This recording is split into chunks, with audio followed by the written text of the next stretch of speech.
Bonjour à tous et bienvenue sur En roue libre. Ici, comme vous le savez, on parle du quotidien d'un quadraplégique, que ce soit les astuces de tous les jours ou les endroits où sortir. Si vous vivez au Québec ou que vous voulez venir visiter le Québec, souscrivez à cette chaîne car je parle régulièrement des meilleurs endroits adaptés. Aujourd'hui, on va aller voir ensemble une exposition qui retrace le parcours d'une réadaptation. Attention, spoiler alert, je vous le dis tout de suite, il paraît que j'apparais sur une des photos. Ça se passe à la Maison de la Culture Mercier, à Hochelaga-Maisonneuve, qui est un quartier de Montréal. C'est dans la série des endroits où sortir, et on va voir ensemble ce que ça donne en termes d'accessibilité.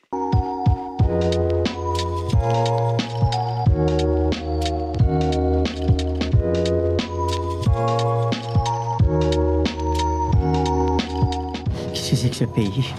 Il fait au moins 8000.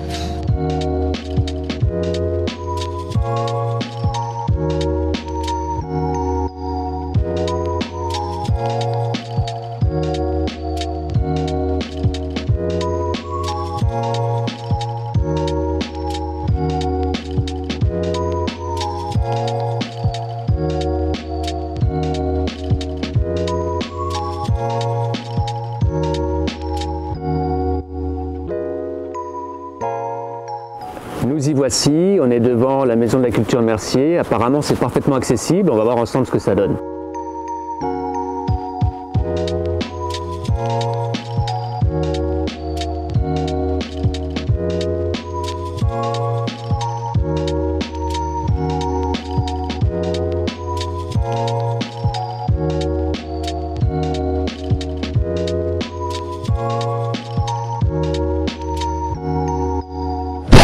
Ah oui, d'accord, ok.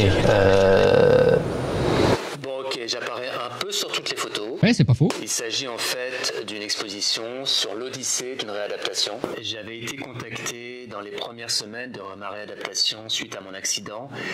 J'étais à l'Institut l'INSEE Gingras à Montréal par l'association Mémo Québec, qui est une association qui regroupe et qui aide les blessés médulaires du Québec, afin de faire un reportage sur les défis d'une réadaptation. J'ai donc été suivi pendant un peu plus de 2 ans par une photographe, et cette photographe, c'est Dominique Perron. C'est là où tu dis bonjour. Ah, c'est là que j'ai envie. C'est moi, bonjour. Qui était derrière chacune des photos qu'on voit dans l'exposition et qui nous fait l'honneur de nous recevoir aujourd'hui pour qu'on puisse parler un petit peu de ça. Dominique, merci de nous recevoir. Est-ce que tu peux te présenter en quelques mots? En quelques mots, je te dirais qu'il y a plusieurs champs d'intérêt qui me passionnent en photographie. Entre autres, la photographie de plateau, film et télé, la photographie de spectacle et bien évidemment la photographie documentaire. Dans tous les cas, je pense que ce qui m'intéresse avec la photo, c'est de témoigner d'un moment, comme par exemple le reportage sur la réadaptation. Comment est-ce que t'es venue cette idée de faire un reportage sur une réadaptation? Est-ce que c'est quelque chose que tu avais déjà vu dans ta vie, des gens en position de handicap? Oui, j'ai vu des gens en position de handicap grâce à l'organisme Mémo Québec. Ça faisait déjà depuis 1 an que je travaillais avec Mémo Québec à photographier différents événements. Quand j'ai d'abord proposé un projet à Walter. Walter, c'est le directeur de Mémo Québec? Oui, Walter, le directeur de l'organisme Mémo Québec. Et il a fait du pouce sur mon idée. C'est toi qui es venu vers Mémo Québec en premier lieu? Oui, c'est moi qui est venu vers eux en premier. Une idée que j'avais de faire des portraits de différentes personnes en situation de handicap dans des situations quotidiennes pour le magazine, pour essayer dans le but de valoriser finalement les efforts qui sont faits quotidiennement pour regagner une autonomie. Il a poussé l'idée un peu plus loin. Il m'a proposé de faire une série de photographies sur la réadaptation.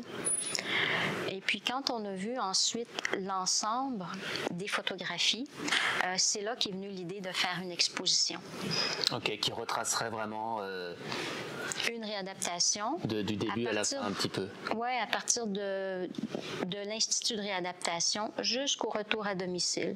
Donc, toutes les étapes qui sont nécessaires vers une autonomie fonctionnelle.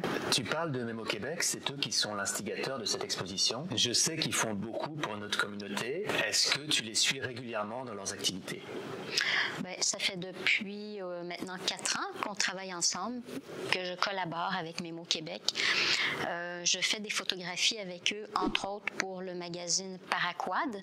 Il y a aussi des activités. On avait fait une ensemble pour la plongée sous-marine. Oui, c'est ça. Il y a des activités qui sont un peu plus sportives, comme la plongée sous-marine et le parachute, ou bien même les quilles. Est-ce que tu as fait du parachute? Les quilles en famille.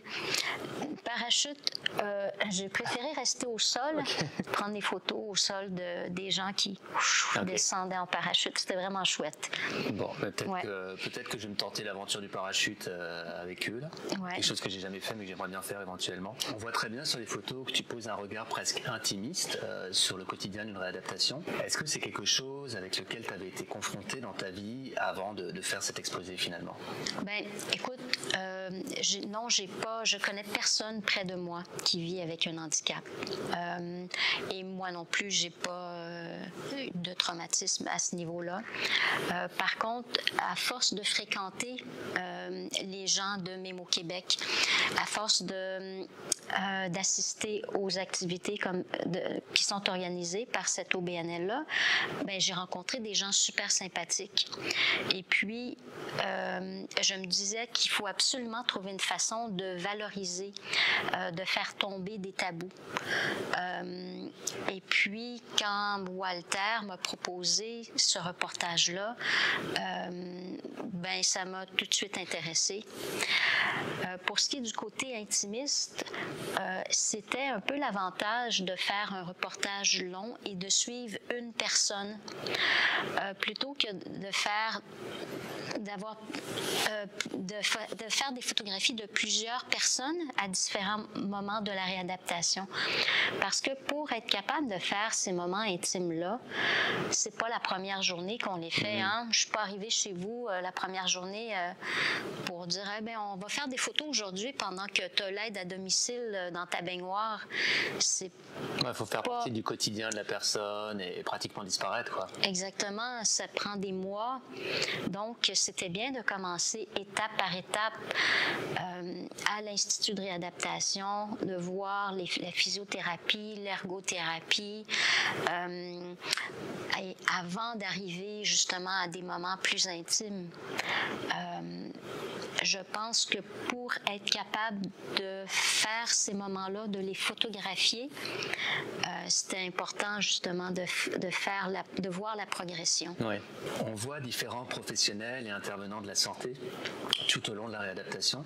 Est-ce qu'il y a une spécialité qui t'a plus surpris que les autres, que tu ne connaissais pas? Bien, en fait, j'en connaissais aucune, ou très peu, et pas du tout reliée à la réadaptation. Parce que la physiothérapie, ergothérapie, associé à la réadaptation, c'est tout un autre monde. Pour répondre à la question exactement, je te dirais que je pense que c'est l'ergothérapie qui m'a le plus intriguée, intéressée, parce que j'avais l'impression qu'avec l'ergothérapie, on est vraiment plus dans le pratique. On aide plus concrètement. Ouais. Comment je vais faire maintenant pour faire telle affaire? Puis avec l'ergothérapeute, on pourrait te mettre un bracelet ici. Il faudrait penser à attacher les jambes quand tu veux faire le transfert. On pose un problème et on cherche une solution directe. Directement. Ouais. Donc ça m'a un peu plus accroché. Puis aussi, je pense que c'est quelque chose qui est assez photogénique aussi, peut-être. C'est pour ça que j'avais un intérêt particulier pour ces étapes-là. Comme on peut le voir dans l'exposition, il y a énormément d'étapes à une réadaptation. Certaines d'entre elles paraissent peut-être évidentes, d'autres un peu moins. Est-ce qu'il y a des choses qui t'ont surpris dans ce processus? Il y a plusieurs choses qui m'ont surpris dans le processus de réadaptation, mais je pense que au départ, c'est toute la force, le courage que ça prend pour passer au travers d'une réadaptation. C'est un travail d'équipe, tout le monde ensemble. Et je pense que c'est très bien de réunir tous les spécialistes ensemble sous une même adresse pour diriger la personne, l'aider, l'épauler. Et puis, je pense que si les personnes qui se retrouvent avec un handicap, c'est des gens qui veulent à tout prix regagner une forme d'autonomie et que avec cette drive-là, vous êtes capable à un moment donné de dire aux spécialistes, ben écoute, moi je veux être capable de faire telle affaire. Et eux, ils sont capables de dire, OK, cette personne-là, elle veut faire ça. Donc, on va lui trouver les moyens. Et puis, ce qui a été fait par d'autres avant serve aux nouveaux blessés médulaires et fait qu'avec le temps, les conditions s'améliorent. Mais pour compléter un peu ce que tu dis, lors d'une réadaptation, il y a des pays, donc des sortes de réunions avec tout le personnel soignant, tout le personnel encadrant, et nous, les patients, on est invités, on fait partie pleinement du processus pour déterminer quelle est notre priorité, qu'est-ce qu'on veut, qu'est-ce qui est vital pour nous, parce que c'est pas toujours la même chose pour chacun. Exactement. Et où consacrer notre énergie et quelles sont les étapes pour arriver à ça. Donc on est vraiment, on fait partie du processus de déterminer. Moi par exemple, c'était entre autres choses de pouvoir être pleinement papa, mais aussi la vidéo, la photo, comment faire pour que je puisse recommencer à faire ça. Ouais. C'est pas forcément le cas de quelqu'un qui veut faire de la peinture par exemple. Donc c'est vraiment au cas par cas. Et dès le début de la réadaptation, ça fait partie des priorités. OK. Donc cette façon de faire-là, je pense que c'est bénéfique pour tous. Cette façon de faire-là, je pense que ça fait avancer et c'est propice à une réadaptation réussie. Ton travail sera vu par des personnes qui sont en ce moment en réadaptation ou qui l'ont été dans le passé. Est-ce qu'il y a quelque chose que tu aimerais partager avec ces gens-là? Maintenant, je sais tout le courage que ça prend et la persévérance. Et c'est important d'être bien soutenu par des amis, la famille.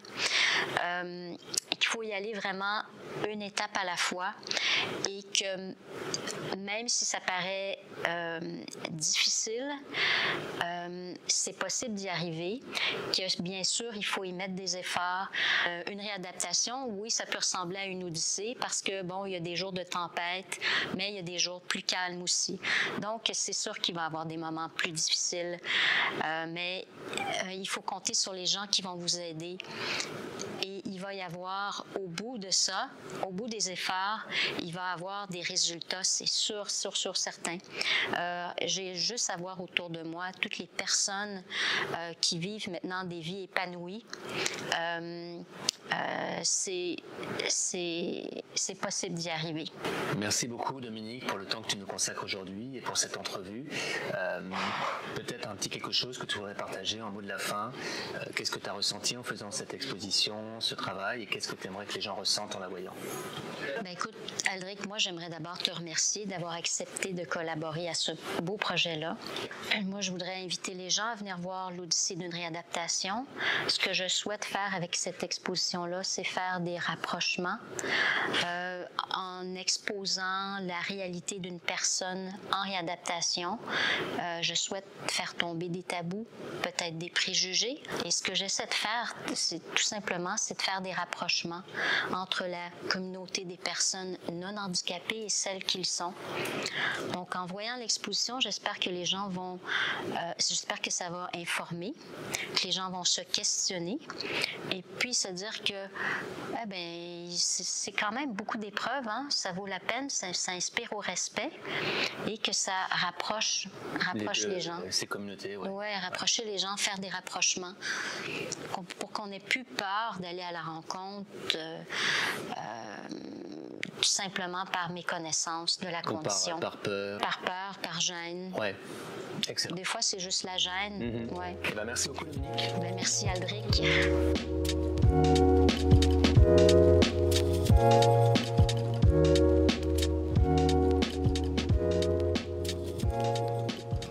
Alors voilà, on a fini la visite. Merci à Dominique pour le temps qu'elle nous a consacré. J'espère que cette vidéo vous a plu et que vous avez appris quelque chose. Si vous êtes vous-même en fauteuil roulant ou que vous connaissez un endroit qui vaudrait la peine d'être visité, laissez-le moi savoir en commentaire. On fera une vidéo là-dessus. En attendant, merci d'avoir regardé la vidéo jusqu'au bout et à la prochaine.